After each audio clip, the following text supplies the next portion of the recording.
नेपाली कांग्रेस र नेकपा एमाले दुवैले प्रतिपक्षी बेन्च रोजेपछि संसदको बैठक 18 दिन सर्यो। अब उपराष्ट्रपतिको निर्वाचनपछि संसद बैठक बस्ने तयारी। राष्ट्रपतिको चुनाव लगत्तै विश्वासको मत लिने प्रधानमन्त्रीको तयारी।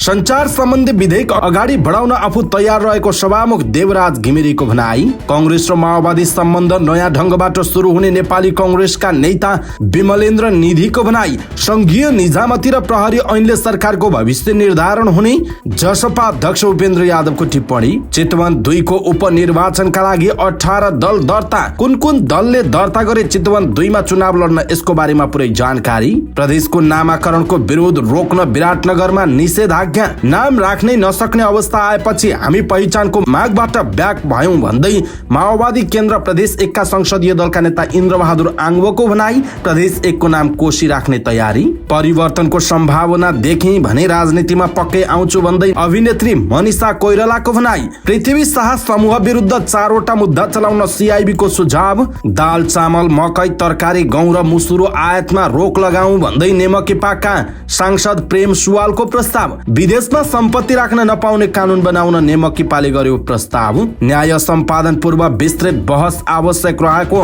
महान्यायाधिवक्ता डाक्टर दिनमणि पोखरेलको भनाई। सर्वोच्चमा 5 तथा उच्च र जिल्लामा 2 वर्षभित्रै मुद्दाको छिनोफानो गर्ने कायम मुकायम प्रधान न्यायाधीश हरिकृष्ण कार्कीको दावी। भरतपुर महानगरपालिकामा जग्गाको वर्गीकरण कित्ताकाट खुल्ला। भ्यानबाट खसेर पोखरामा प्रहरी जवान घाइते। सलमान खानको पोस्टमा माग्ने बुढाको जवाफ। छक्का पञ्जा 4 पनि आउँदैछ भाइजन।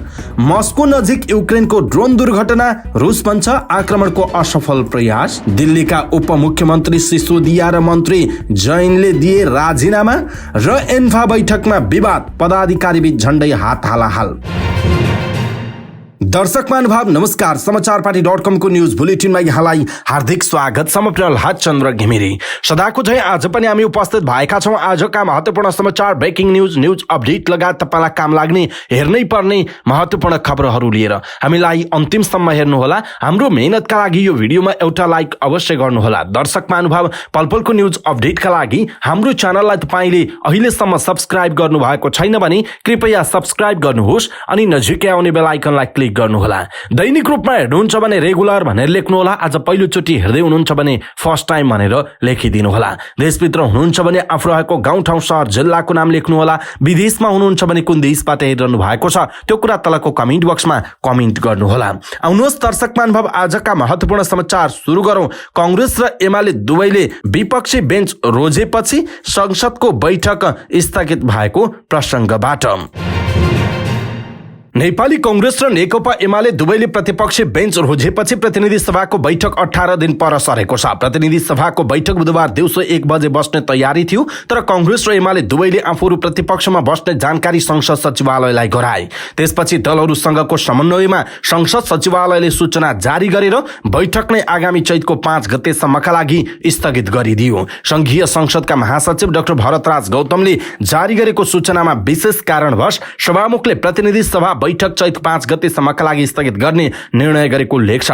त्यो विशेष कारण भनेको नेपाली कांग्रेस र नेकपा एमाले दुवै प्रतिपक्षमा बस्ने स्थिति हो। कांग्रेस र एमाले दुवै प्रमुख प्रतिपक्षको बेन्चमा बस्ने अवस्था आएपछि संसद बैठक स्थगित गरिएको एक नेताले जानकारी दिनुभयो। पहिलो सरकारमा रहेको नेकपा एमाले सरकारलाई दिएको समर्थन समेत फिर्ता लिएर सरकारबाट बाहिरिसकेको छ।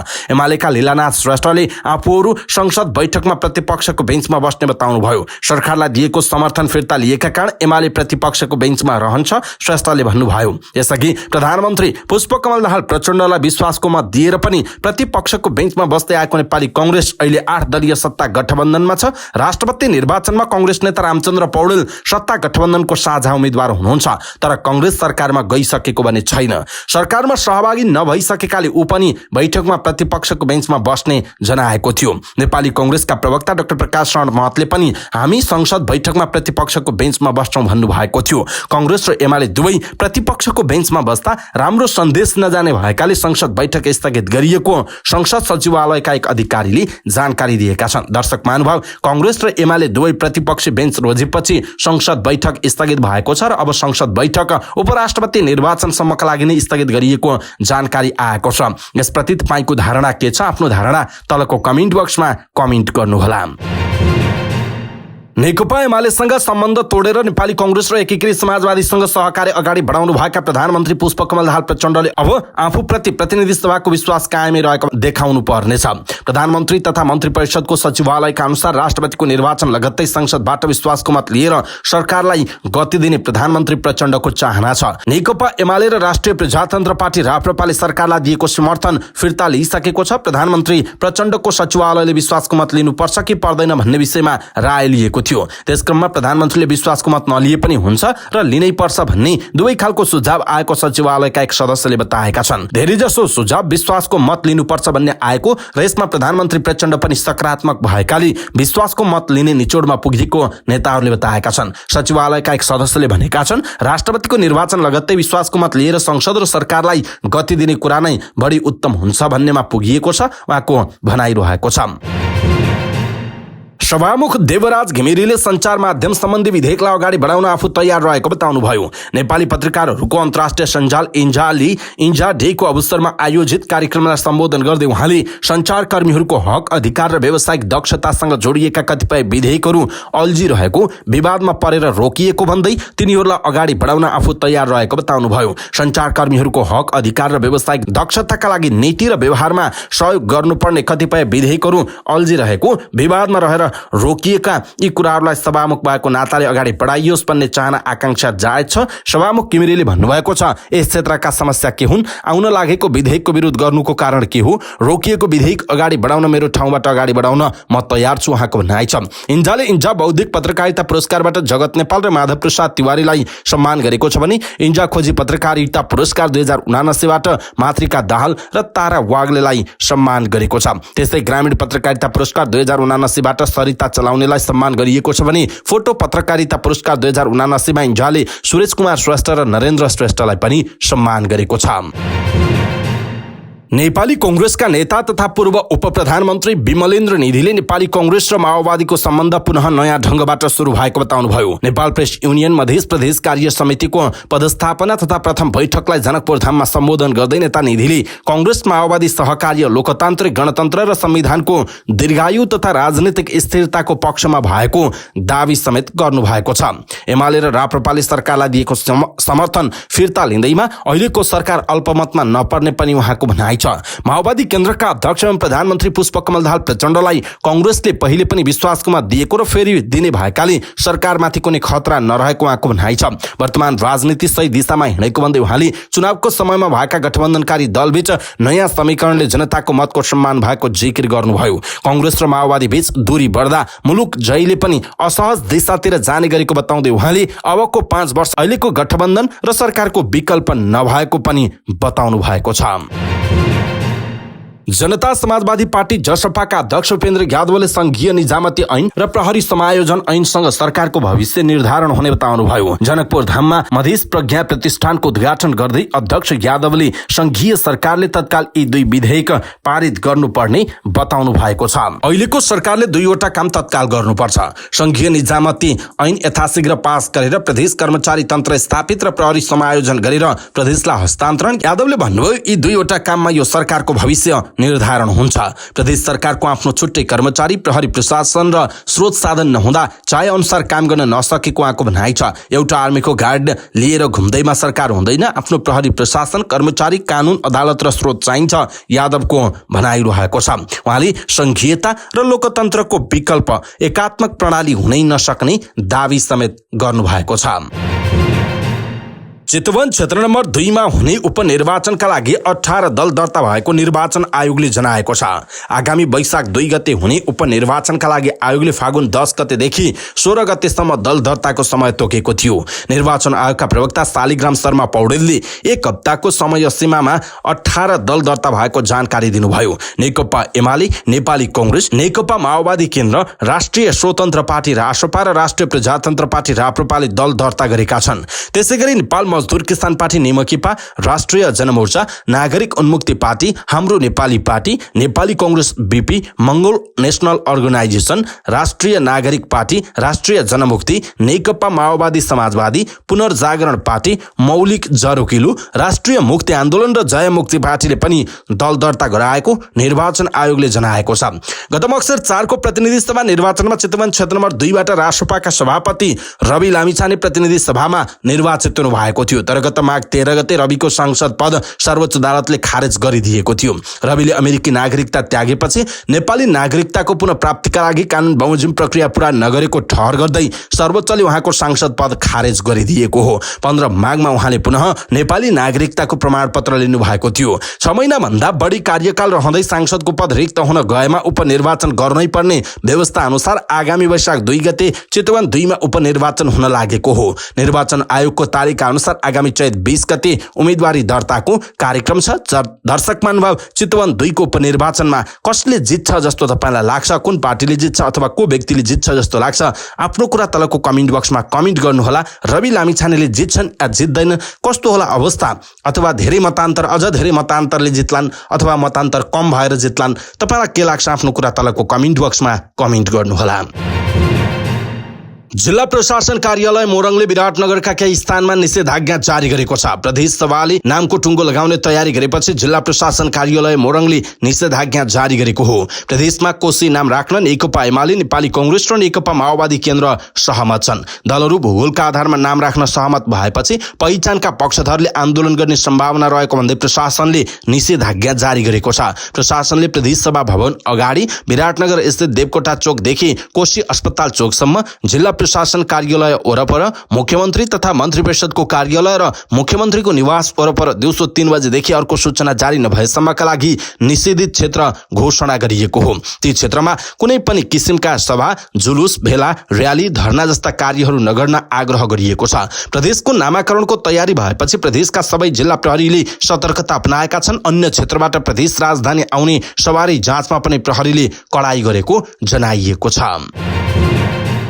यसैबीच नेकपा माओवादी केन्द्र प्रदेश 1 का संसदीय दलका नेता इन्द्रबहादुर आङबोले प्रदेशको नामाकरणका लागि माओवादी केन्द्र ब्याक भएको बताउनुभयो। बुधबार बिहानसम्म माओवादीले पहिचानको पक्षमा छुट्टै प्रस्ताव दर्ता गर्ने तयारी गरेको थियो। तर छुट्टै प्रस्ताव दर्ता गर्दा प्रदेशको नाम राख्नै नसक्ने अवस्था आउने भएकाले प्रस्ताव पेश गर्नबाट पछाडि हटेको उहाँले बताउनुभयो। माओवादी केन्द्र, जसपा र नेकपा एकीकृत समाजवादीले पहिचान सहितको नाम दर्ता गर्ने तयारी गरेका थिए। माओवादी ब्याक भए पनि नेकपा एकीकृत समाजवादी र जसपाले किराँत, लिम्बुवान, सगरमाथा प्रदेश नाम राख्न प्रस्ताव गरेका छन्। आङबोले सबैको सल्लाहमा माओवादी कुनै प्रस्तावको पक्षमा नउभिएको स्पष्ट पार्नुभयो। प्रदेशको प्रस्तावित नाम कोशीमा मतदान गर्ने उहाँले बताउनुभयो। एमाले र कांग्रेसले पनि नाममा मतदान गर्ने तयारी गरेका छन्। पहिचानको पक्षधर कम भएका कारण प्रदेशको नाम र पहिचानको पक्षमा कुरा राखेर कोशीमै मतदान गर्ने उहाँले बताउनुभयो। अभिनेत्री मनिषा कोइराला पछिल्लो समय सञ्जय लीला भन्सालीको नेटफ्लिक्स सिरिज हीरा मण्डीमा व्यस्त छिन्। उनको शीर्ष मध्यको भूमिका रहेको Kartik Aaryan starrer Bollywood film शेहजादा गत साता रिलिज भए पनि यसले बक्स अफिसमा खास कमाई गर्न सकेन। तर हीरा मण्डीको फर्स्ट लुकले चर्चा बटुलिरहेको छ, जहाँ मनिषा रानीको भूमिकामा देखिएकी छिन्। सिरिज रिलिज नहुँदै मनिषाले यसबाट चर्चा बटुलेकी छिन्। 2 साता अघि काठमाडौँ आइपुगेकी मनिषाले केही अन्तर्वार्ता दिन भ्याइन्, जहाँ उनले राजनीतिबारे दृष्टिकोण र अन्य केही तयारीबारे खुलाएकी थिइन्। नेपाली राजनीतिमा हुन सक्ने अड्कलबाजी चलिरहेका बेला मनिषाले त्यसतर्फ संकेत गरेकी हुन्। भूपेन्द्र खड्का पडकास्टसँगको अन्तर्वार्तामा उनले भनेकी छिन्, राजनीतिमा आएर परिवर्तन हुने सम्भावना देखे भने म पक्कै आउनेछु। सायद सही सामाजिक कार्यमा काम गर्नुपर्छ कि भन्ने सोचेकी छु, उनको भनाइ छ। दर्शक महानुभाव, मनिषा कोइराला राजनीतिमा आउने जुन कुरा छ यसप्रति तपाईको धारणा के छ? आफ्नो धारणा तलको कमेन्ट बक्समा कमेन्ट गर्नुहोला। प्रहरीको केन्द्रीय अनुसन्धान ब्युरोले व्यवसायी पृथ्वी बहादुर शाह र उनको समूहमा रहेका व्यक्ति विरुद्ध 4 वटा मुद्दा चलाउन राय दिएको छ। बुधबार सीआईबीले पत्रकार सम्मेलन गरी शाह, उनका भाइ विजय विक्रम शाह सहितका व्यक्ति विरुद्ध ठगी, लिखत सम्बन्धी कसुर, सहकारी ठगी र संगठित अपराधको मुद्दा दायर गर्न सरकारी वकिल कार्यालयलाई राय दिएको हो। सीआईबीका अनुसार पृथ्वी बहादुर शाह विरुद्ध लिखत कृति गरेको, ठगी र संगठित अपराधको मुद्दा चलाउन राय दिएको छ। त्यस्तै विजय विक्रम शाह विरुद्ध सहकारी ठगी, लिखित कृत्य गरेको, ठगी र संगठित अपराधको मुद्दा चलाउन राय दिएको छ। ठगी र संगठित अपराधमा शाहसँगै पक्राउ परेका 7 जना र फरार रहेका 13 जना विरुद्ध मुद्दा चलाउन भनिएको छ। अमेरिकामा अनलाइन मार्फत ठगी गरेको रकम नेपाल ल्याएको आरोपमा शाहलाई सिआइबीले पक्राउ गरेको थियो। उनी विरुद्धमा ब्युरोमा 24 वटा उजुरी परेको जनाइएको छ। नेपाल मजदुर किसान पार्टी नेमकिपाका सांसद प्रेम सुवालले दाल, चामल, मकै, तरकारी, गहुँ र मुसुरो आयात रोक्ने प्रस्ताव गर्नुभएको छ। सम्पत्ति शुद्धिकरण, मनी लाउन्ड्रिङ निवारण तथा व्यावसायिक वातावरण प्रवर्धन सम्बन्धी केही ऐनलाई संशोधन गर्न बनेको विधेयकमा संशोधन प्रस्ताव राख्दै सुवालले यस्तो प्रस्ताव गर्नुभयो। दाल, चामल, मकै, तरकारी, गहुँ र मुसुरो नेपालमै उत्पादन हुने हुँदा भारतबाट आयात नगर्ने नगराउने सांसद सुवालको संशोधन प्रस्ताव रहेको छ। दर्शक महानुभाव, उहाँको यो प्रस्ताव तपाईलाई कस्तो लाग्यो? आफ्नो कुरा तलको कमेन्ट बक्समा कमेन्ट गर्नुहोला। यसैबीच नेपाल मजदुर किसान पार्टी नेमकिपाले नेपालको सम्पत्ति सीमाङ्कन गर्ने र विदेशमा सम्पत्ति राख्न नपाउने गरी कानून बनाउने प्रस्ताव गरेको छ। सम्पत्ति शुद्धिकरण, मनी लाउन्ड्रिङ निवारण तथा व्यावसायिक वातावरण प्रवर्धन सम्बन्धी केही ऐनलाई संशोधन बनेको विधेयकमा संशोधन प्रस्ताव राख्दै नेमकिपाका सांसद प्रेम सुवालले यस्तो प्रस्ताव गर्नुभएको हो। प्रस्तावित विधेयकको प्रस्तावनामा भनिएको छ, सम्पत्ति शुद्धिकरण तथा आतंककारी कार्यमा वित्तीय लगानी निवारण र व्यावसायिक वातावरण प्रवर्धन सम्बन्धी केही ऐनलाई संशोधन गर्न वाञ्छनीय भएकाले संघीय संसदले यो ऐन बनाएको छ। प्रस्तावनामै नेमकिपाका सांसद सुवालले संशोधन गर्न माग गर्नुभयो। नेपालको सम्पत्ति सीमाङ्कन गर्ने र विदेशमा सम्पत्ति राख्न नपाउने व्यवस्था गरी आर्थिक सुशासन कायम गर्ने सुवालले विधेयकको प्रस्तावनामा राखेको संशोधन प्रस्तावमा उल्लेख गरिएको छ। महान्यायाधिवक्ता डाक्टर दिनमणि पोखरेलले अदालतबाट हुने न्याय सम्पादन पूर्व विस्तृत बहसको आवश्यकता रहेको बताउनु भएको छ।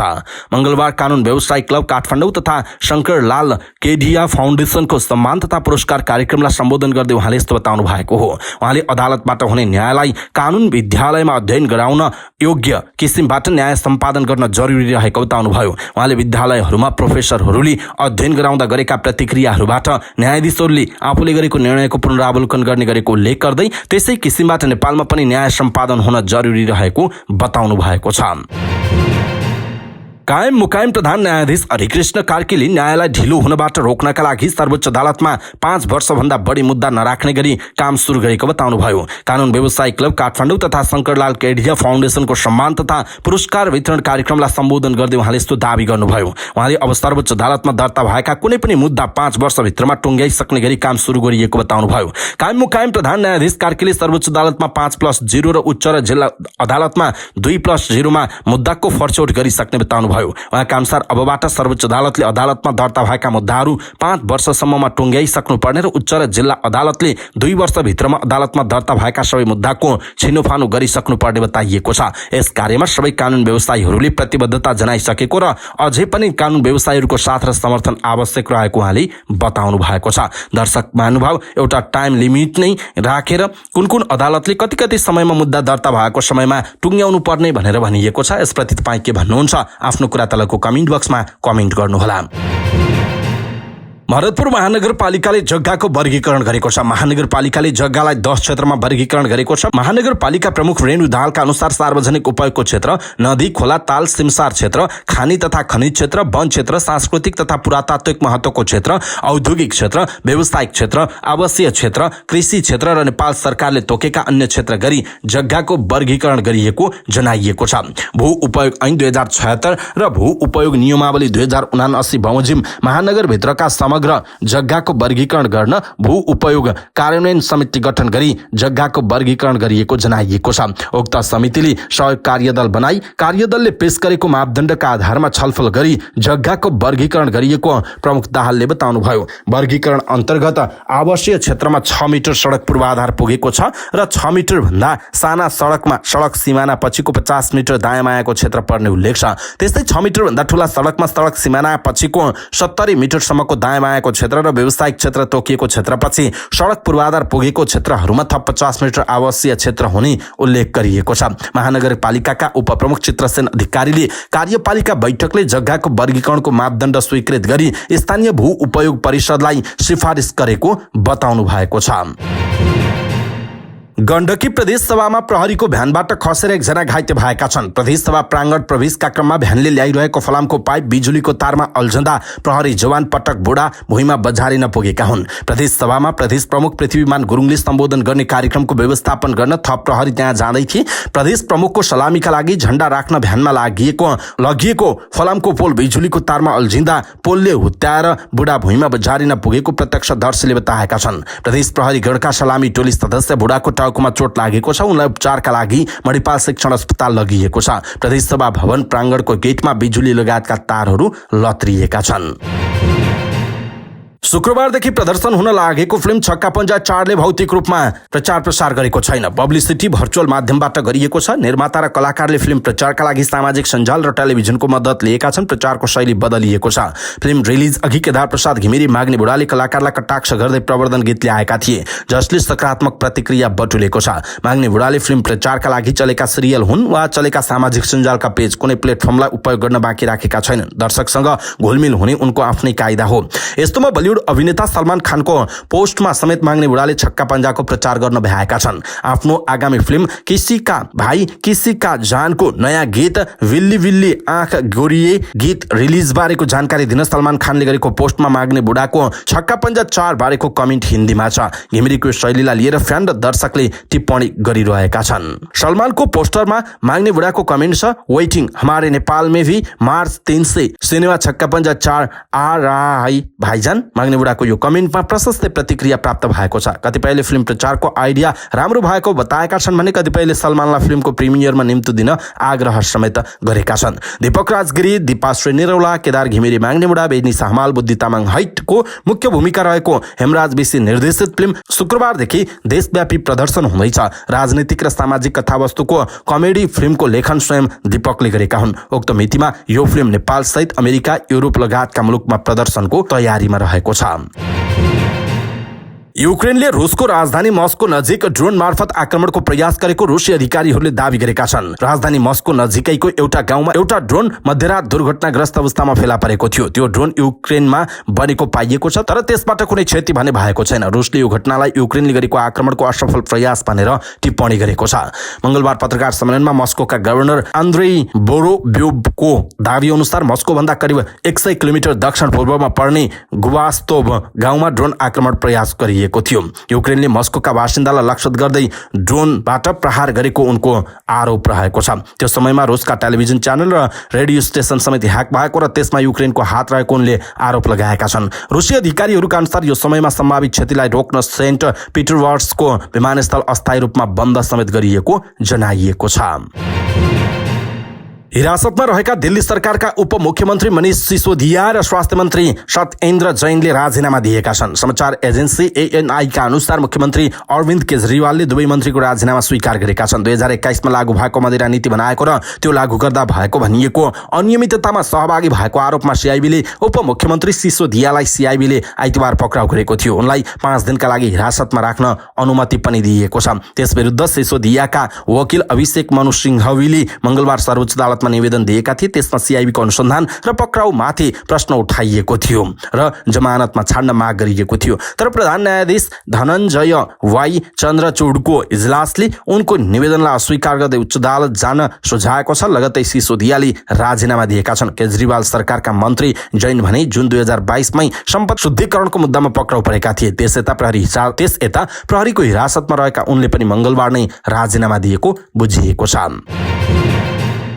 अखिल नेपाल फुटबल संघ एन्फाको कार्य समितिमा चर्को विवाद भएको छ। संस्थापन र असन्तुष्ट पक्षबीच झण्डै हालहालको अवस्था बनेको बुझिएको छ। त्यसक्रममा टेबलको सिसा समेत फुटेको बताइएको छ। 21 सदस्यीय कार्य समितिका 10 जनाले महासचिव किरण राई र कोषाध्यक्ष रविन्द्र जोशीको बर्खास्तीलाई बैठकको एजेन्डा बनाउन माग गरेका थिए, तर अध्यक्ष पंकज विक्रम नेमुवाङले एजेन्डामा नराख्ने निर्णय गर्नुभयो। कार्य समितिको बुधबार सुरु भएको बैठकमा नेमुवाङले आफूले अध्यक्षको अधिकार प्रयोग गरेर यसलाई एजेन्डामा समावेश नगरेको बताएका थिए, तर असन्तुष्ट पक्ष सहमत सहमत भएनन्। त्यस क्रममा उपाध्यक्ष द्वय दीर्घबहादुर केसी र दावा लामा लगायतका बीचमा भनामन भएको थियो। एकजनाले टेबल ठोक्दा सिसा नै फुटेको छ, झण्डै हात हालालको अवस्था थियो, स्रोतले भनेको छ। आफूहरूको माग अनुसार महासचिव र कोषाध्यक्षको बर्खास्तीलाई बैठकको एजेन्डा नबनाएको भन्दै 10 जनाले उपस्थितिमा हस्ताक्षर गरेका छैनन्। असन्तुष्ट 12 जना मध्ये मनिष जोशी देश बाहिर रहेका छन् भने सरिला श्रेष्ठ संस्थापनतिर उभिएकी छिन्। बैठकमा उपस्थित मध्ये 10-10 जना बाँडिएका छन्। असन्तुष्ट पक्षको बैठकले अध्यक्ष अल्पमतमा परेको भन्दै बैठकको वैधानिकतामा प्रश्न उठाएका छन्। संस्थापन पक्षले भने अध्यक्ष नेमुवाङ सहित